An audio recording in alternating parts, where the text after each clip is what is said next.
हम बात करने वाले हैं कि अगर हमारे पास कॉन्टेक्टर दिया है, दोनों कॉन्टेक्टर को हम जब रिवर्स फॉरवर्ड स्टार्टर में लगाते हैं, तो उसमें क्या होता है दोस्तों, हमारे पास ये कंडीशन होती है कि हमारा एक कॉन्टेक्टर ऑन होता है तो दूसरा कॉन्टेक्टर उसी समय ऑन नहीं होना चाहिए। अगर दोनों कॉन्टेक्टर आपस में ऑन हो जाए तो हम जैसे कि जानते हैं दोनों में फेज का चेंजेस रहता है। फेज चेंज होने पे क्या होगा दोस्तों, कॉन्टेक्टर हमारा तो शॉर्ट हो जाएगा, मतलब जो हमारा शॉर्ट सर्किट की कंडीशन जनरेट हो जाएगी। शॉर्ट सर्किट होने पे क्या होगा दोस्तों, हमारा कॉन्टेक्टर ब्लास्ट भी कर सकता है। इसीलिए हमें ये अत्यंत महत्वपूर्ण होता है, क्योंकि हमारे दो कॉन्टेक्टर को साथ में चलाने पे सिर्फ एक समय में केवल एक रन होना चाहिए, मतलब केवल एक ही चालू होना चाहिए, तो दूसरा हमारा चालू नहीं होना चाहिए। मतलब कोई भी कंडीशन में हमारा सप्लाई अगर आ गया, कॉन्ट्रेक्टर की सप्लाई मिल भी गई, तो हमें इसको ऑन नहीं करना है, मतलब एक ऑन नहीं होगा। अगर ये वाला चालू है दोस्तों तो ये नहीं ऑन होना चाहिए, अगर ये चालू है दोस्तों तो हमारे ये वाला ऑन नहीं होना चाहिए। तो इसकी वायरिंग कैसे करेंगे, ये हम देखने वाले हैं, क्योंकि ये काफी इंपॉर्टेंट हो जाता है दोस्तों कि हमारा जो सप्लाई होता है दोस्तों, तो सप्लाई में क्या होता है दोस्तों, दोनों में इंटरलॉक करना भी बहुत जरूरी होता है। इसी को भी दोस्तों बोलते हैं इंटरलॉक करना, मतलब कॉन्टेक्टर को इंटरलॉक कैसे करें। यह दोस्तों हमारी दो तीन कंडीशन, एक तो होता है रिवर्स फॉरवर्ड स्टार्टर लगाते हैं, या फिर दोस्तों हमारा जब स्टार डेल्टा स्टार्टर हो गया दोस्तों, तो उससे पहले हम रिवर्स फॉरवर्ड लगाते हैं। मतलब रिवर्स मेनली क्या होगा दोस्तों, रिवर्स तथा फॉरवर्ड दोनों कंडीशन में हमारा दो एक कंडीशन में हमारा दोस्तों उसको इंटरलॉक किया जाता है। चलिए नेक्स्ट, ये दोस्तों हम उसकी वायरिंग कैसे करते हैं। सबसे पहले हम पावर वायरिंग कर लेते हैं दोस्तों। ये हमारा हो गया दोस्तों पावर वायरिंग। आर फेज ले लिया। चलिए हम बी फेज ले लेते हैं, वाई फेज ले लेते हैं। ये हमारा दोस्तों हो गया वाई फेज की वायरिंग हो गया। तो हमारा बी फेज यहाँ से ले लेते हैं। हम यहाँ से बी फेज उठाते हैं। बी फेज उठाने के लिए क्या करते हैं दोस्तों, हमारे से आर वाई बी, क्या है तो दोस्तों ऊपर की वायरिंग हो गई। लेकिन इसमें क्या है, मेन जो कंडीशन आती है रिवर्स फॉरवर्ड बनाने में, तो उसमें क्या होगा, एक सप्लाई को हम इंटरचेंज करते हैं। मान लीजिए यहाँ से हमारे बी फेज है, तो बी फेज को क्या करते हैं, बी फेज को उठा के यहाँ से हम आर में डाल देते हैं। तो वाई को हम दोस्तों सेम रखते हैं, तो वाई फेज को हम यहाँ पे सेम रखते हैं, तथा आर को दोस्तों उठा के बी फेज में रखते हैं। मतलब इसका करने का मेन पर्पज यहाँ पे ये होता है कि कभी भी हम अगर मोटर को रन करा रहे हैं, मान लीजिए हमारा यहाँ पे मोटर रन है, यहाँ से हम तीन सप्लाई लेके हमारे दोस्तों मोटर है हमारे पास, मोटर को अगर रन कराते हैं, तो मोटर को रन कराने में कंडीशन ये आती है कि अगर हम मोटर की सप्लाई को मोटर की सप्लाई को इंटरचेंज करते हैं, मतलब सप्लाई को एक फेज को हम चेंज करते हैं, तो मोटर की डायरेक्शन हमारा चेंज हो जाता है।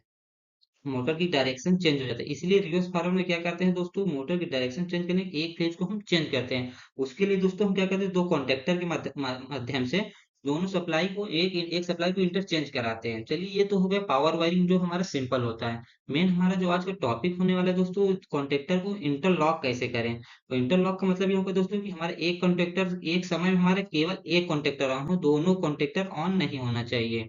चलिए पावर वायरिंग कर मतलब कंट्रोल वायरिंग करते हैं दोस्तों। कंट्रोल वायरिंग में क्या होगा कि हमारे पास एक रिवर्स बटन होती है तथा एक हमारा दोस्तों फॉरवर्ड बटन होती है। अगर रिवर्स हमारा में एक मान लिया हमें रिवर्स चलाना है दोस्तों, रिवर्स चलाने में क्या करते हैं दोस्तों, एक तो हम सप्लाई यहाँ से ले आते हैं तथा उसके देते हैं एनसी में, मतलब एक कॉन्टेक्टर के एनसी में हम सप्लाई को देते हैं, तथा दूसरे के एनसी से उठा के दोस्तों क्या करते हैं, उसके दूसरे कॉन्टेक्टर के हम A1 में देते हैं। ये तो हो गया दोस्तों एक चीज का। तो दूसरा क्या होगा दोस्तों, हमारा अगर दूसरा सप्लाई करते हैं, दूसरा हमारा अगर फॉरवर्ड में रन कराना है, तो फॉरवर्ड में रन कराने के क्या करते हैं दोस्तों, दूसरे जो कॉन्टेक्टर है उसके एनसी से लाते हैं, मतलब हमारा जो एनसी रहेगा दोस्तों, दूसरे कॉन्टेक्टर के एनसी से लाके उसके एनसी से उठाते हैं दोस्तों, तथा उसके एनसी से उठा के हम दोस्तों A1 में देते हैं।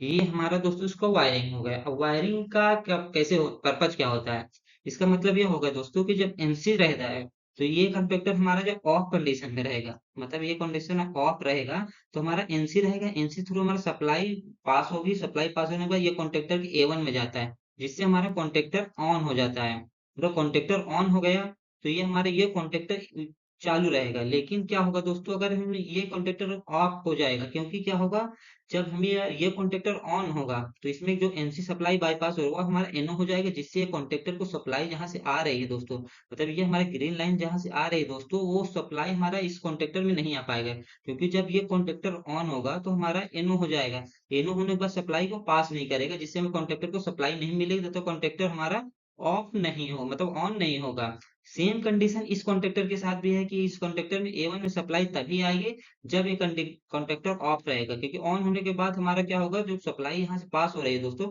वो हमारा NO हो जाएगा। एनो होने के बाद क्या होगा दोस्तों, सप्लाई हमारा इस कॉन्ट्रैक्टर में नहीं आएगा। सेम दोनों में ऐसे ही कंडीशन हो गया दोस्तों कि इसका हमारा एनसी है तो ये ऑन होगा दोस्तों, तो ये एनो हो जाएगा, ये एनो हो जाएगा दोस्तों। हमारा इसका जो सप्लाई, ये कॉन्ट्रैक्टर का सप्लाई आया है दोस्तों, वह हमारा सप्लाई को पास नहीं करेगा। मतलब यहाँ एनो हो जाएगा उस कंडीशन में, तो सप्लाई दूसरे कॉन्ट्रैक्टर में नहीं आएगी। अगर ये एनो हो गया तो इस कॉन्ट्रैक्टर में सप्लाई नहीं आएगा। इस तरह दोस्तों क्या होता है कि हमारे कॉन्ट्रैक्टर को इंटरलॉक बोलते हैं।